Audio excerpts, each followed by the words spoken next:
بہت ہی دلچسپ کہانی۔ حصہ اول، محبت کی شروعات۔ مہین اور سعد کی محبت کی کہانی بچپن سے شروع ہوئی تھی۔ دونوں ایک ہی محلے میں پلے بڑھے، ایک ہی اسکول میں پڑھتے رہے۔ وقت گزرتا گیا اور ان کی معصوم دوستی ایک گہری محبت میں بدل گئی۔ سعد نے وعدہ کیا تھا جیسے ہی وہ ایک اچھی نوکری حاصل کرے گا وہ اپنے والدین کو بھیج کر رشتہ طے کروا دے گا۔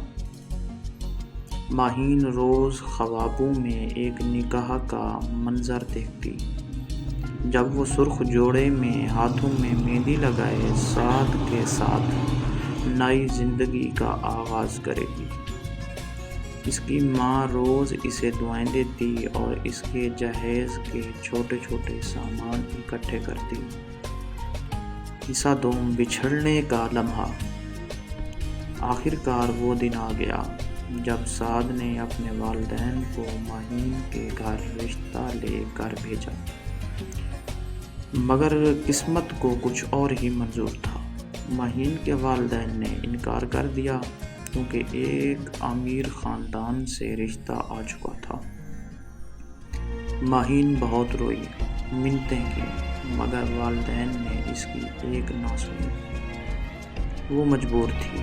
سعد نے بہت کوشش کی، مگر جب کچھ نہ بن پایا تو وہ دل شکستہ ہو کر شہر چھوڑ گیا۔ ادھر مہین کی شادی زبردستی کسی اور کے ساتھ کر دی گئی۔ نکاح کے دن جب وہ دلہن بنی بیٹھی تھی، اس کی آنکھیں سعد کی یاد میں آنسو بہا رہی تھیں۔ حصہ سوم، زندگی کا سب سے دکھ بھرا دن۔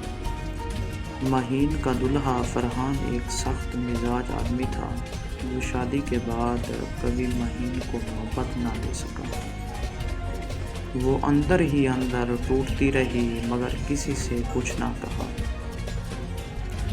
دوسری طرف سعد کی حالت بھی کچھ مختلف نہ تھی۔ شہر سے دور جا کر بھی وہ مہین کو بلا نہ سکا۔ ایک دن برسوں بعد وہ اپنے شہر واپس آیا، صرف یہ دیکھنے کے لیے کہ مہین کیسی ہے، مگر جو منظر اس نے دیکھا وہ ناقابل برداشت تھا۔ مہین کا جنازہ گھر کے باہر رکھا تھا۔ وہ دنیا چھوڑ چکی تھی۔ وہ دکھ، وہ جدائی، سب کچھ اس کے دل پر بوجھ بن گیا تھا۔ سعد ٹوٹے قدموں سے جنازے کے قریب آیا اور پہلی بار اس کے والدین نے اسے پہچانا، مگر اب سب کچھ ختم ہو چکا تھا۔ اختتام، ادھورا وعدہ۔ سعد نے مہین کی قبر کے سرہانے بیٹھ کر وہ وعدے دہرائے جو وہ کبھی پورے نہ کر سکا۔ میں نے تم سے کہا تھا کہ ہم ہمیشہ ساتھ رہیں گے، مگر قسمت کو کچھ اور ہی منظور تھا۔ یہ کہہ کر وہ پہلی بار دل کھول کر